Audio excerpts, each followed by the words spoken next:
went on a comic crawl with a friend of mine.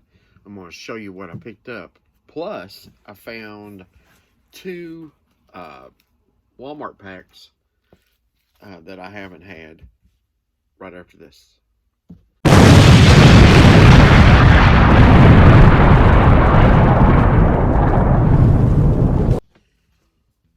What's up everyone? T-RAVIS here. Welcome to the channel. Like I said, we were going to get together, a bunch of us that have known each other, used to hang out at the comic book store for years and years together, and end up being just me and one other. So we had our own little crawl, and we had a great day. Had a good time. Got a lot of books. He found a lot of good books I think he's happy with. And I found some weird stuff that I like, and just want to show you what I picked up. And like you know, I have went down the rabbit hole of these Charlton horror books, so I was kind of on the look for that, just any kind of horror. Picked up this nice copy of Beyond the Grave #1. This is a 25-cent Charlton, so this has to be around 74, 75 in that era, I believe. But with these dark covers on these books, it's just hard to find these Charltons in high grade, but super glad to pick that up. Ghost Manor, #76. Look at that awesome vampire cover. Just a nice shaped book. It's got a few little issues, but like I said, it's hard to find these books in high grade. Got a Haunted #3. And I believe that was all the Charlton horror. Did pick up a couple of Marvel 70s horror. Here is a Tales, what is this? Tales Crypt of Shadows #9. Love that cover. Really nice shaped book. And I picked up a Tomb of Darkness #10. Love that cover. And I know these old Marvels, these Marvels from the reprint old Atlas horror, most of them do. And so that is the horror books I picked up. Did manage to pick up a slab. Got a really good price on this. You know, it's a 6.0, but it's a Batman 209. And it says Fact File #2, Golden Age Green Lantern. So I guess it's an early reemergence of the Golden Age Green Lantern. And this right here, man, the place that I get this from, there for a while they were just putting these stickers on the slabs with the price written on it, and you can't, it takes forever to get those off. They stick. Now they put painter's tape and then put the sticker price over it. But some of these older ones that they'd had for a while, it stinks. It's just really hard to get off. But love that cover, so glad to add that to the PC. And one book that I got in when we went to my LCS for my pull and hold. I only had one book for the last 2 weeks. I cut my list down big time of new books, but I guess I had ordered this. This is Hallows Eve #1, and it is, I don't know if I can get that in there, if you can see it, but it is signed. It's from Dynamic Forces. It has a certificate in it right there. And I love this character. I like this new character. It says it's signed by Erica Schultz. So that's the writer of the book. So glad to have that. And that was the only new thing that I got. And just weird oddball stuff I like. Got this Galaxa magazine #1. which I thought was pretty cool. It's got Astron. Okay, so this character, who is that? Buckler. All right, this character right here. Does he look familiar? He started off in Atlas Comics. Buckler had him there. I forget what his name was. He was at Marvel. Demon Slayer, I believe, was his name. And then this character is in this independent book called Bloodwing. It's the same freaking character. He just took it everywhere he went and renamed him and put him in these books. But I thought that was cool. Picked that up. And if you're wanting to see mainstream, you're out of luck. I didn't pick up any. Love the old Archie or MLJ characters, you know, the Fly, Steel Sterling, the Shield, Jaguar, the Black Fox, Black Hood, the Hangman, Mr. Justice. Love those characters. So when I find these books in nice shape, here's a Red Circle Fly #2. It's got a Steranko cover on it, so that's nice. And they went from Red Circle back to Archie Adventure Series. The numbering stopped and they just continue it on. But here's a Fly #8 with an awesome Ditko cover, and love that. And picked up I believe this is a complete run. Here is a Blue Ribbon Comics #1 with the Fly. Blue Ribbon Comics #2 with Mr. Justice. Now Fly, this one, #1 is reprints of Golden Age Simon and Kirby Fly, because they created him. It's just reprints of the Golden Age. But the rest of them are new stories. So there's a new story for Mr. Justice, Steel Sterling, and Blue Ribbon #3. And these are all in nice shape. And Blue Ribbon #4, which has Jaguar, Fly Girl, a new Fly story. It's got the web in there. So I was glad to have those.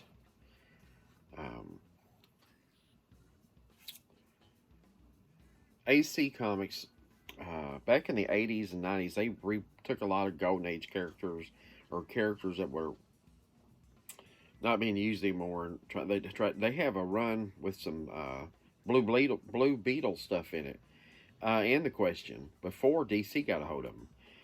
But here's a Charlton Arrow #2, which it has E-Man in there, by Joe Staton, and a new character they created called Mr. Fix-It, or Mr. Mix-It. So basically he looks like a mixture of all the Charlton characters and powers put together, you know, but he looks like Spider-Man. And so love that issue. And speaking of E-Man, he did his original run at Charlton, and then Staton took him over to First Comics. So here's a really nice shape #1, issue #1, and an issue #2, which is the first appearance of the F-Men, which is a X-Men parody.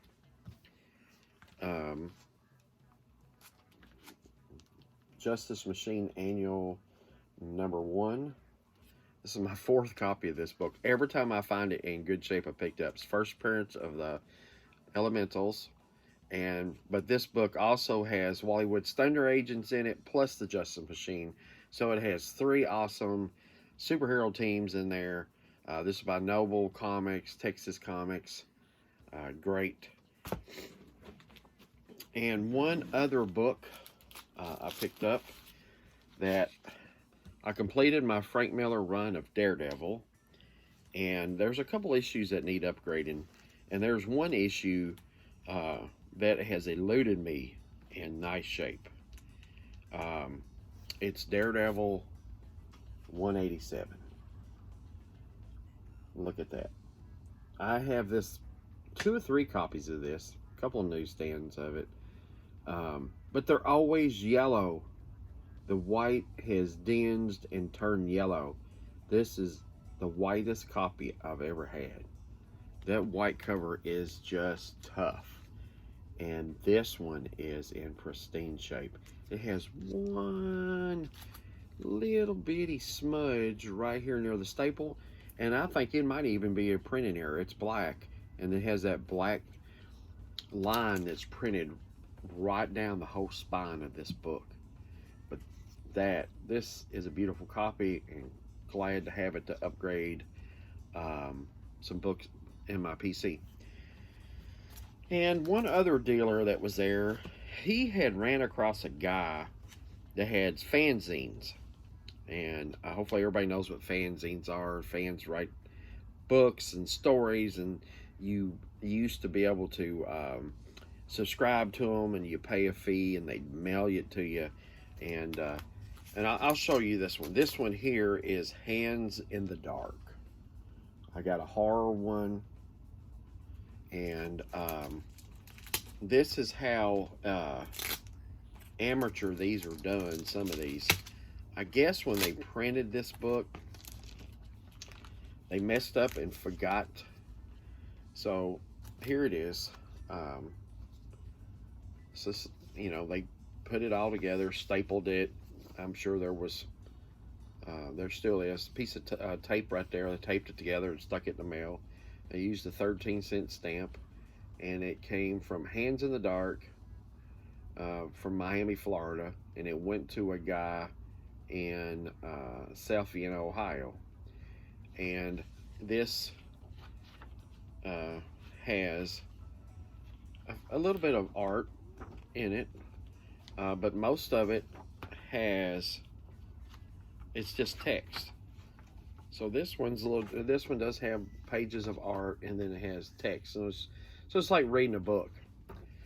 But I guess before they mailed them out, they realized that something had went wrong, or they had a oops, we forgot something.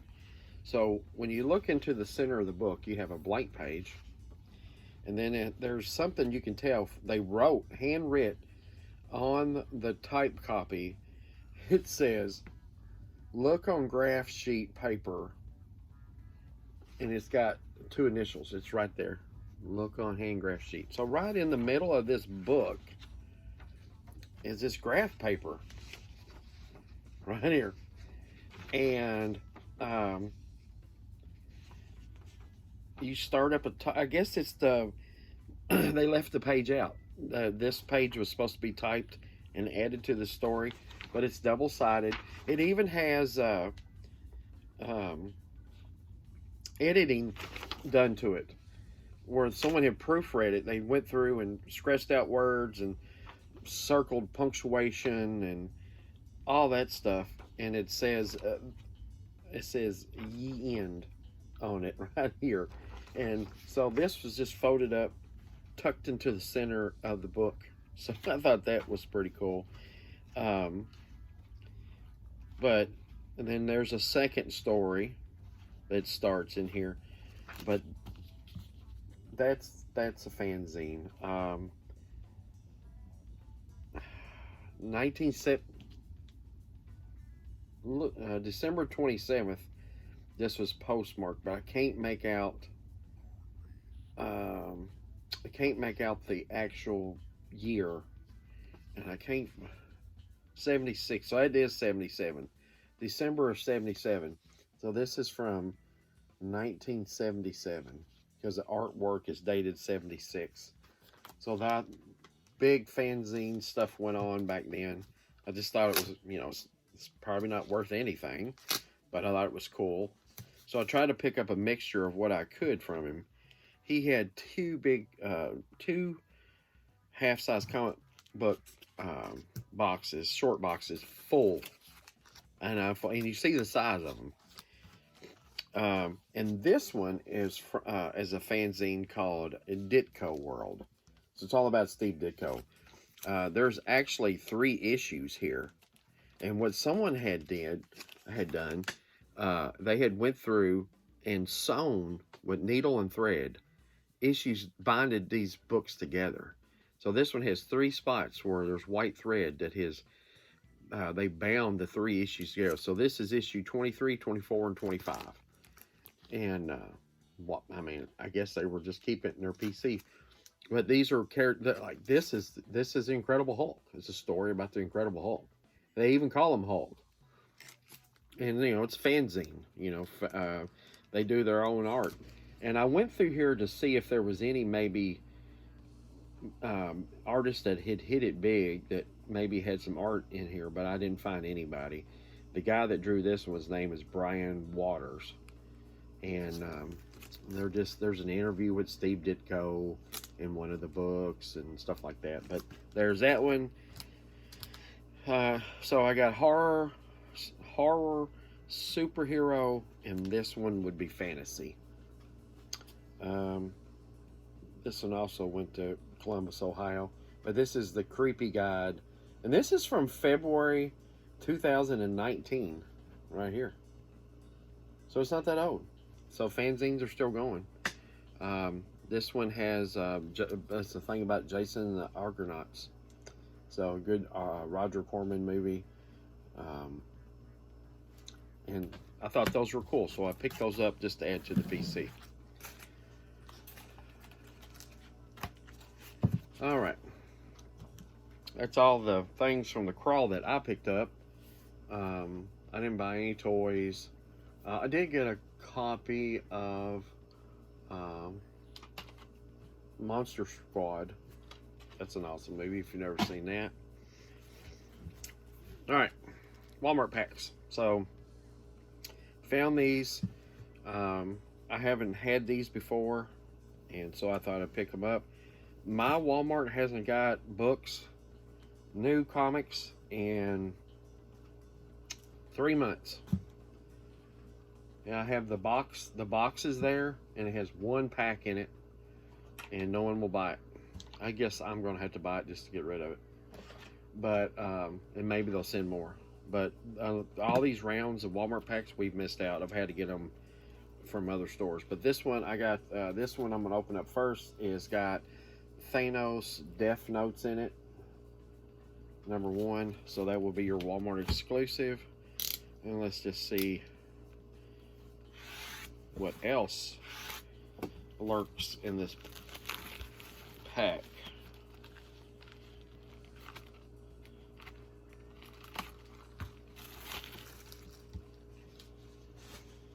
All right, so we know first book, Thanos, Death Notes, and there's your variant. Looks like it's a Ron Lim variant, and I have not read this book, and I probably won't read it, but there's that. Second book in here, let's see. We got a Moon Knight 14 second print. And I was reading and collecting this series. The art, I hate the art in this book, and the artists for these books, but the story is great.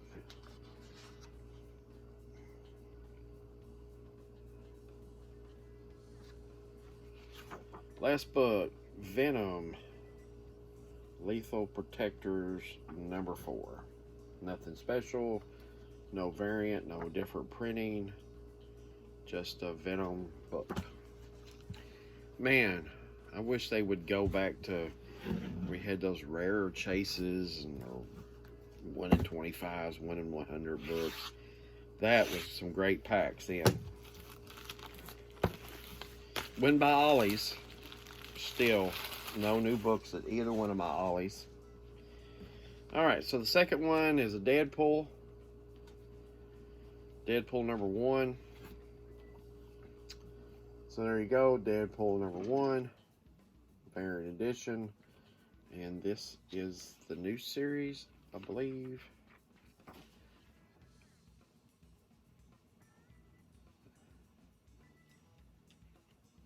Yeah, 2023. Chewbacca and Han Solo #4. And a Iron Man 23 with a Doctor Doom with Mandarin rings on. And this is from 2022. This is why I quit buying I say I quit buying them and I bought these. I'm not excited about Walmart packs anymore. There's nothing.